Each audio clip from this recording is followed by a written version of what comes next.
Hey crew, Coach Josh here with GarageGangGyms.com, and today we're going to talk about the barbell overhead press, also known as the military press or the strict press.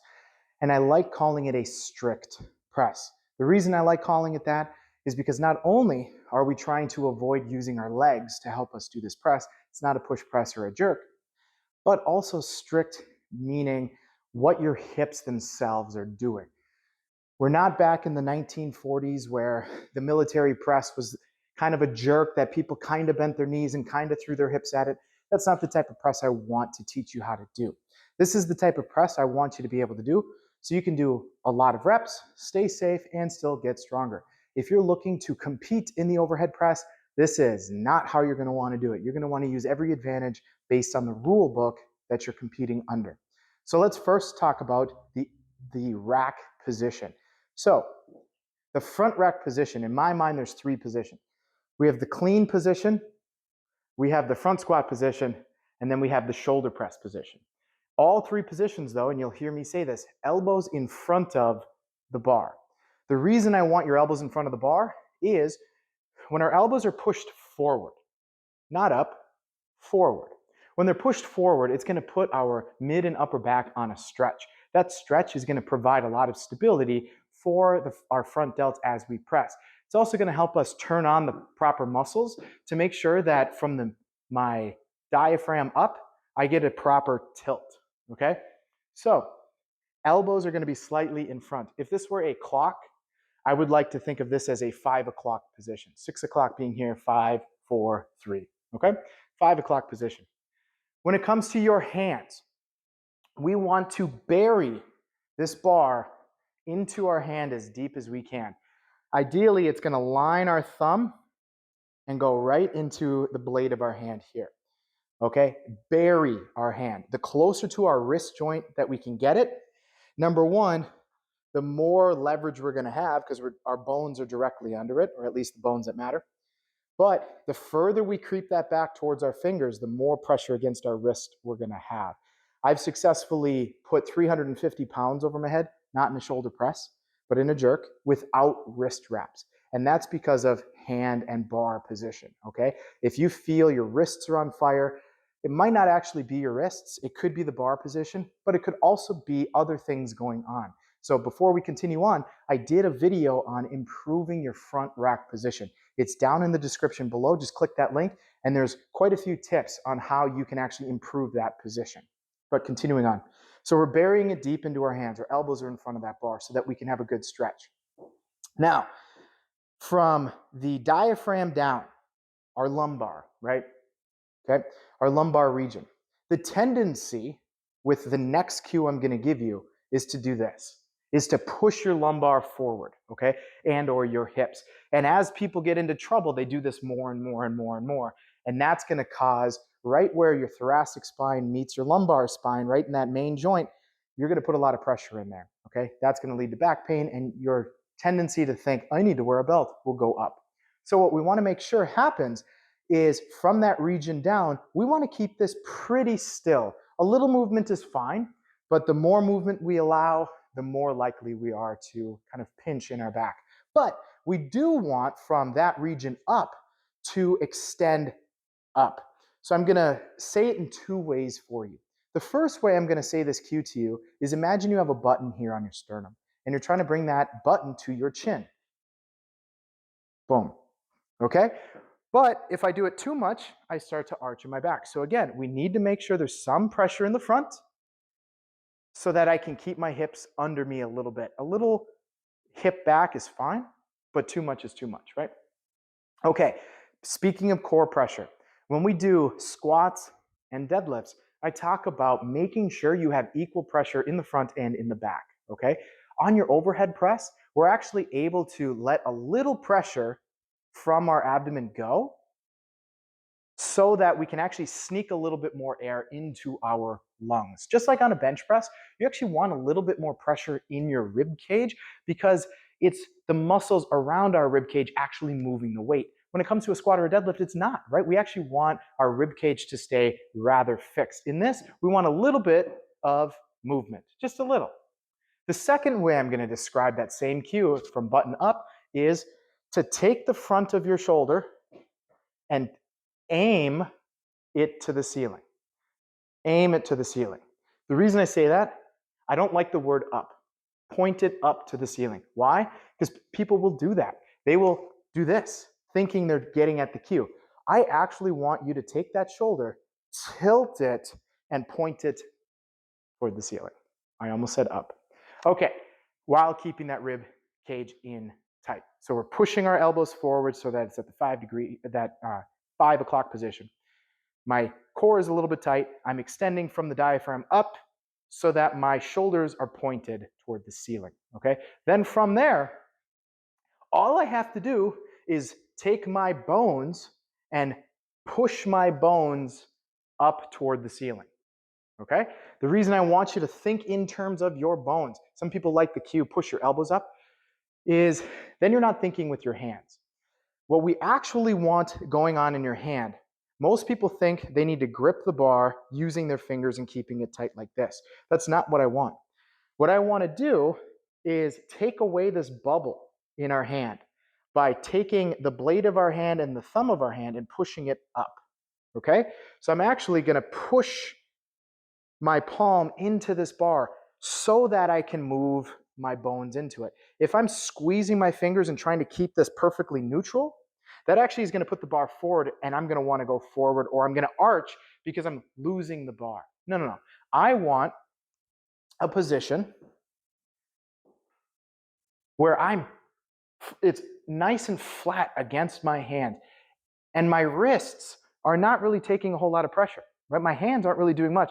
Up here, I'm actually wiggling my fingers. I'm not sure if the cameras actually can see that, but I'm still pushing up into that bar.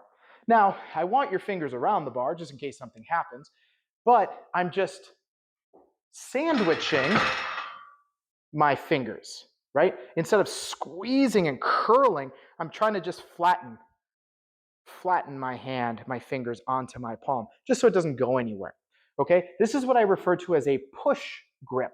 It is a push grip on the bar. Bench press, overhead press, jerk, push press, snatch, whatever. Instead of a pull grip. If we're deadlifting, rowing, you better have a pull grip. Also, push-pull grip, right? On an overhead press, our goal is to get our elbows locked out when the bar is over our head. Take your hand, take your arm, go like this, squeeze your fingers as hard as you can. What happens?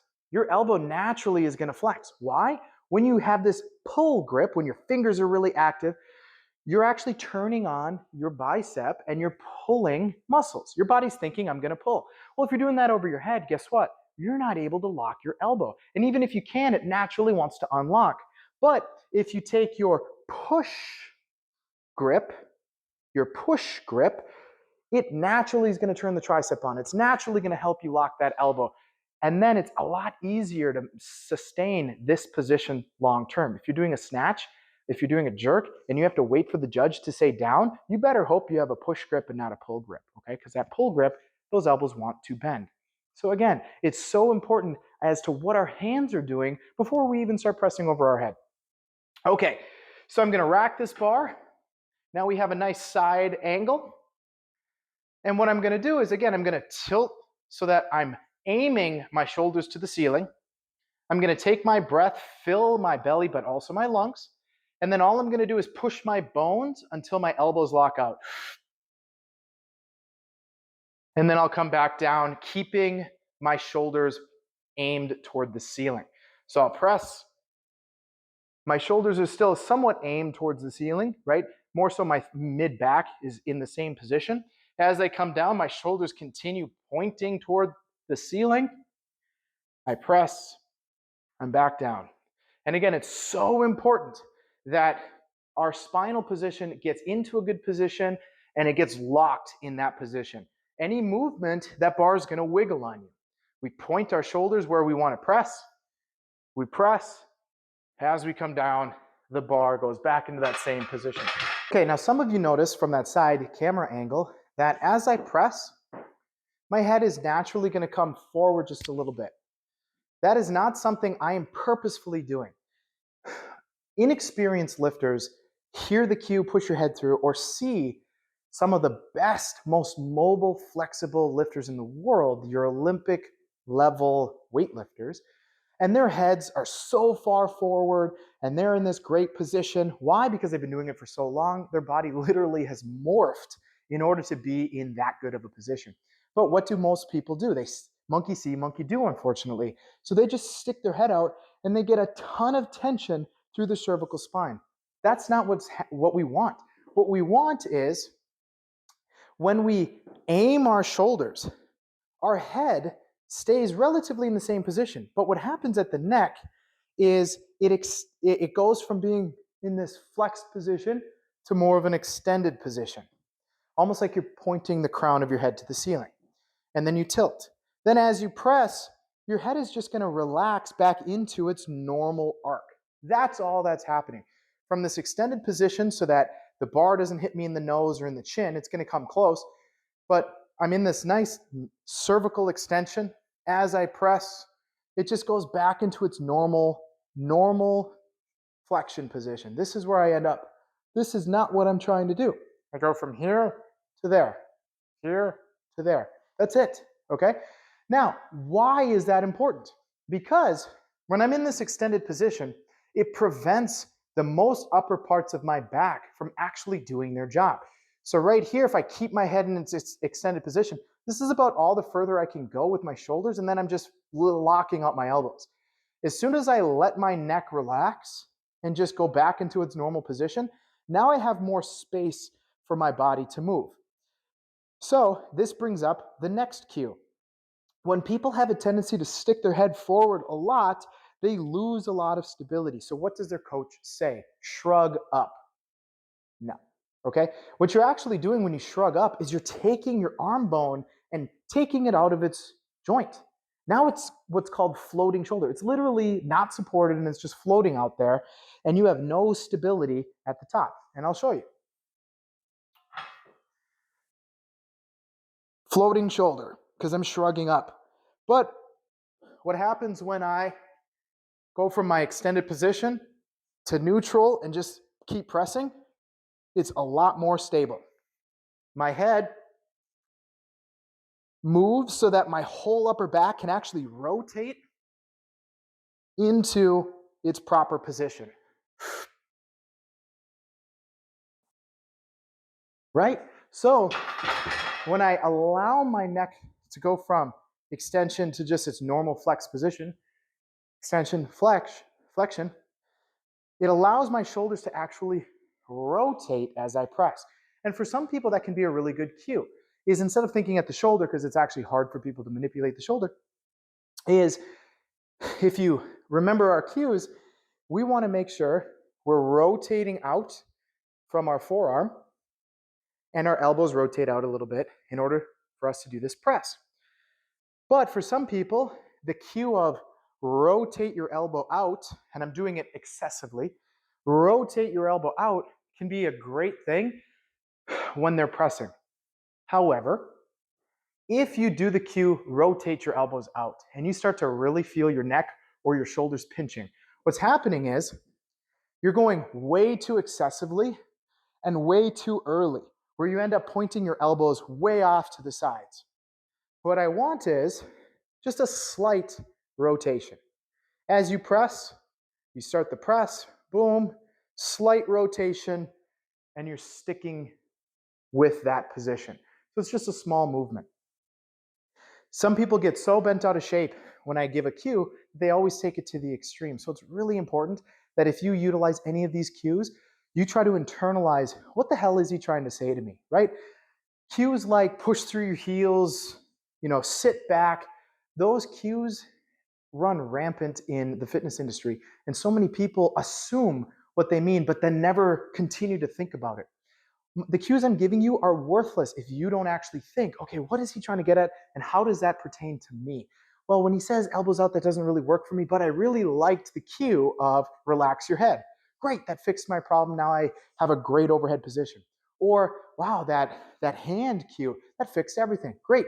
Ignore the elbow cue, ignore the head cue. If you get into that great locked position because of the push grip, you're golden, right? So let's do another set of 5 where I'm not too distracted talking to you. So you can just watch.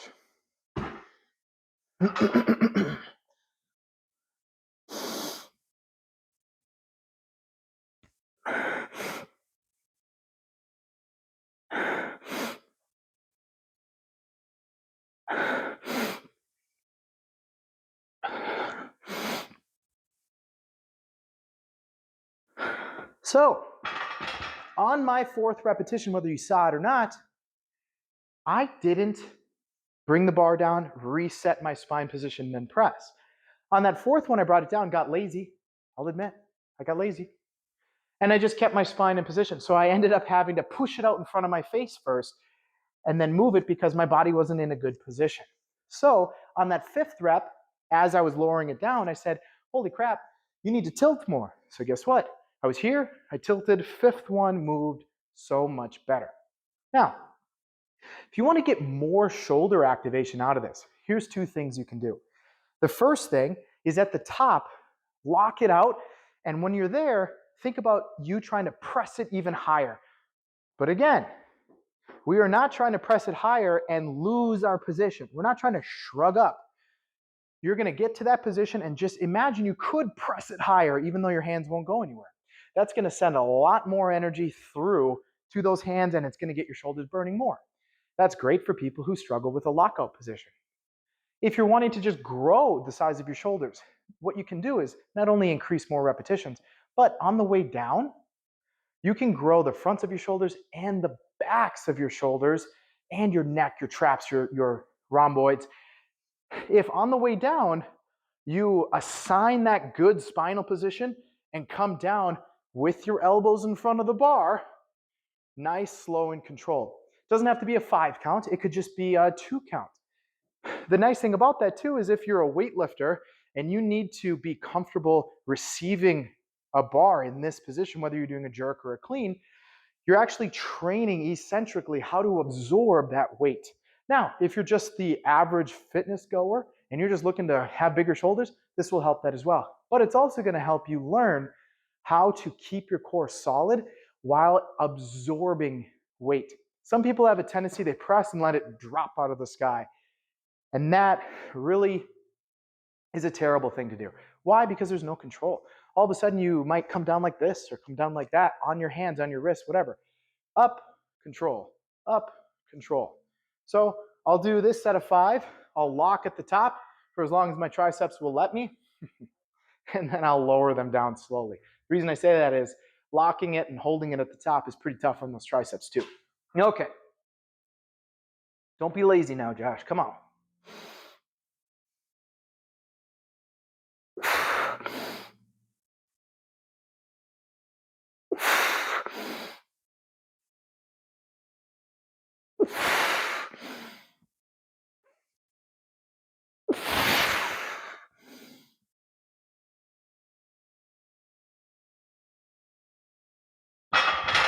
Now breathing.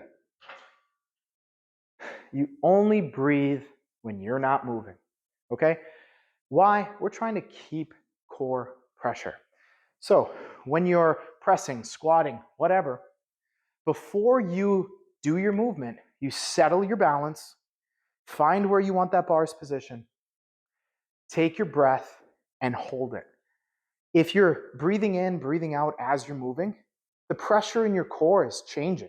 The tendency for that pressure to sneak up into your lungs increases. Any shift in core pressure, your balance is going to be thrown off. Okay? So we take that breath, we hold it, we do our movement, press, squat, whatever it is.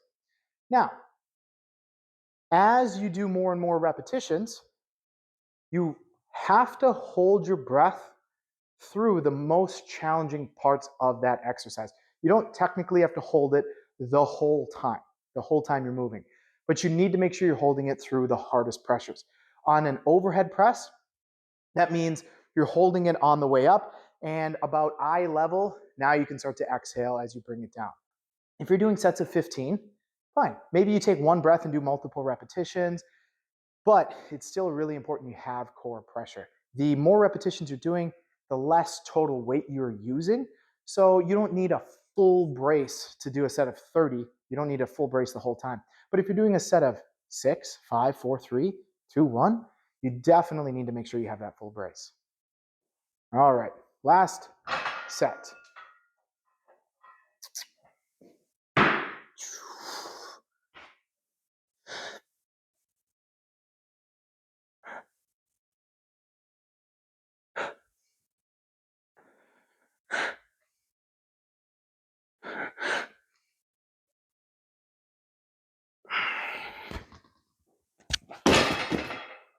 And it's always important you have a safety measure in place whenever you're lifting. For me, I like to use pads, then my neighbors don't hate me. For you, you might be at a gym where you have arms that extend out. Maybe you're in a power rack with 4 posts, whatever. Always have a contingency plan for if something happens. All it takes is you're squatting, you sneeze, or you feel a sneeze is coming on, or some pretty girl walks by, or you hear a loud bang, whatever, some distraction, and you mistime something, something goes catastrophically wrong, maybe you injure yourself, whatever. You need to make sure you have a way out. For me, it's pads. At any time, if I feel nervous, I just bail, okay? For you, you might have a rack. Now, if you're using a rack, you don't want to drop the weight every single time you're in the gym, every set. No, it's only there if something happens. You want to make sure that that safety arm is just a couple inches lower than where you would be at the bottom. So at a squat, it's a couple inches lower from where you'd be in your squat. For your shoulder press, like we're doing here, if this is my rack position, I might have the safety arm 2 inches down, right? That way I can get into a good position. But if at any time I need to bail, it's not a very long ways down. I also am in the habit of, from weightlifting, I drop with my arms straight to the floor because that's weightlifting for you. And using pads, that's just what works for me. So there you have it. The overhead press, how you guys can do it better so that you guys can lift more weight, be lean, achieve that toned physique that you've always looked for. This is Coach Josh with GarageGangGyms.com, and I'll see you next time.